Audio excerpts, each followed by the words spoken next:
o comportamento da própria vítima pode influir no estabelecimento da pena base pelo juiz. A vítima pode ter provocado, pode ter irritado o agente, e este cometeu o crime mesmo não estando em legítima defesa, mas cometeu o crime impulsionado, motivado pelo próprio comportamento da vítima. Então, gente, com o comportamento da vítima, vimos todas as circunstâncias judiciais, algumas delas voltadas para a figura do agente, algumas delas voltadas para as circunstâncias do próprio fato e a última voltada para o comportamento da vítima. Então, aí está a primeira fase a ser observada pelo juiz no momento de aplicar a pena base. É a partir da análise das circunstâncias judiciais que o juiz fixou a pena base. Nosso exemplo, desde o início, homicídio simples, 6 anos a 20. Digamos que nesta primeira fase o juiz tenha fixado a pena lá em 10 anos. Um exemplo. Mas vamos agora para a segunda fase. E a segunda fase é a análise das circunstâncias agravantes e atenuantes. Eu já disse que as circunstâncias agravantes e atenuantes estão presentes nos artigos 61, 62 e 65 do Código Penal, e disse também que em sua análise a pena vai se deslocar. A pena base estabelecida na primeira fase pode se deslocar para mais ou para menos, mas não deverá vir aquém do limite mínimo estabelecido pelo legislador, nem além do limite máximo. Vamos então entender de forma mais detalhada as circunstâncias atenuantes e agravantes da pena. E a primeira observação a ser feita em relação a essa aplicação das circunstâncias agravantes e atenuantes desta segunda fase de aplicação da pena é que, a exemplo do que acontece com as circunstâncias judiciais, também nas circunstâncias agravantes e atenuantes não existe um quantum determinado de pena a ser aumentado ou ser diminuído. Não é como acontece nas causas de aumento ou diminuição. Aumenta-se de um sexto, diminui-se de um terço. Não existe isso aí também nas agravantes e atenuantes. Não existe. É o juiz que vai decidir quanto agrava ou quanto atenua. Como a lei não estabelece este quantum, a doutrina o fez. A doutrina recomenda que a pena seja aumentada ou seja diminuída de um sexto.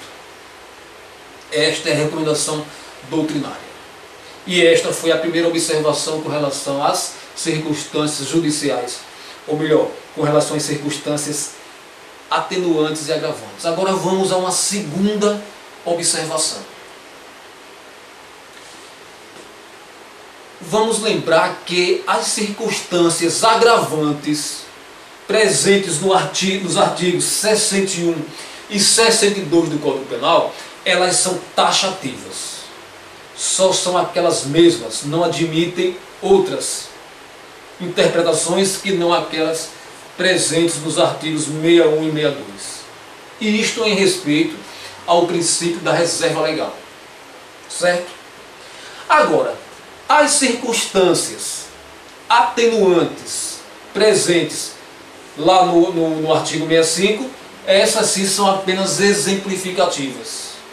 Outras poderão ser contempladas, concebidas, compreendidas pelo juiz no momento de atenuar a pena a ser aplicada ao réu. E isto por força do comando presente no artigo 66. É no artigo 66 que está presente esta possibilidade de outras circunstâncias atenuantes serem trazidas ao caso concreto. Vamos inclusive a uma rápida leitura deste artigo 66.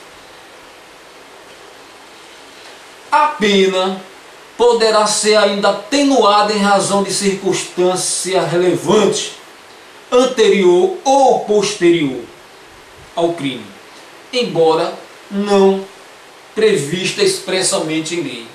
Então, Observem que o legislador deixou margem, né, estabeleceu a possibilidade de outras circunstâncias atenuantes virem em benefício do agente. Bom, então, duas observações já fizemos em relação à análise das circunstâncias agravantes e atenuantes por parte do julgador. Vamos fazer mais uma, vamos à terceira. E nesta próxima observação vamos destacar que devemos ter bastante cuidado para não confundirmos circunstâncias agravantes com qualificadora do crime. Já expliquei que as qualificadoras diferem de circunstâncias agravantes, atenuantes, ou de circunstâncias judiciais, ou de causa de aumento ou diminuição, porque elas simplesmente trazem novos limites, nova margem entre o mínimo e o máximo, a partir de onde o juiz vai estabelecer a pena base. Inclusive, Rogério Greco, ele chama atenção para o fato de que, com exceção à figura da asfixia como prática, como meio para se matar alguém, excetuando-se a asfixia, todas as qualificadoras do homicídio estão presentes no inciso 2 do artigo 61. Ali no artigo 61 do Código Penal nós temos agravantes. E todas as qualificadoras do crime de homicídio, excetuando-se a asfixia, estão ali presentes no artigo 61 em seu inciso 2º. Então devemos ter bastante atenção para evitar esta confusão. Uma coisa é qualificadora, outra coisa é agravante ou atenuante. Bom, vamos para mais uma observação que eu considero importante para o entendimento de aplicação de circunstâncias agravantes e atenuantes no momento de fazer com que a pena base se desloque para mais ou para menos. E esta outra observação é justamente em relação ao concurso entre circunstâncias atenuantes e agravantes. O artigo 67 define isso aí. Vamos a uma leitura breve, rápida, deste artigo 67 para entendermos o que o legislador estabeleceu quando circunstâncias atenuantes e agravantes estão em concurso. No concurso de agravantes e atenuantes, a pena deve aproximar-se do limite indicado pelas circunstâncias preponderantes, entendendo-se como tais, entendendo-se como preponderantes, as que resultam dos motivos determinantes do crime, da personalidade do agente e da reincidência. Então, em concurso de atenuantes e agravantes, o juiz vai observar os motivos que determinaram o crime, vai observar a personalidade do agente e vai observar se há ou não reincidência.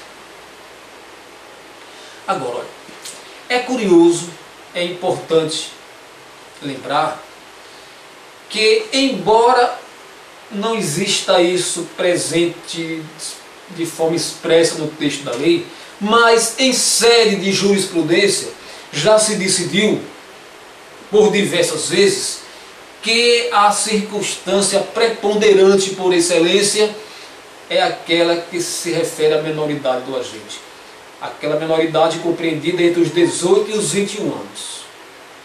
Se o agente cometeu o crime, tinha de 18 a 21 anos, essa atenuante prepondera diante de qualquer uma outra. Bom, com isso nós estamos terminando esta segunda fase, explicando os pontos principais a serem observados pelos juízes e a serem compreendidos por nós, estudantes do direito, no momento de fixar a pena. E somente lembrando mais uma vez que durante a aplicação de circunstâncias atenuantes e agravantes, também esta pena não pode ir além do máximo nem vir aquém do mínimo. Bom, mas vamos finalmente para a terceira e última fase de aplicação da pena, que é aquela em que o juiz observa as causas de aumento e de diminuição da pena. Causas de aumento e diminuição estão presentes por todo o Código Penal e em todas as outras leis especiais incriminadoras. É o momento em que o juiz observa lá, nos tipos penais, que a pena deverá ser aumentada ou diminuída em frações.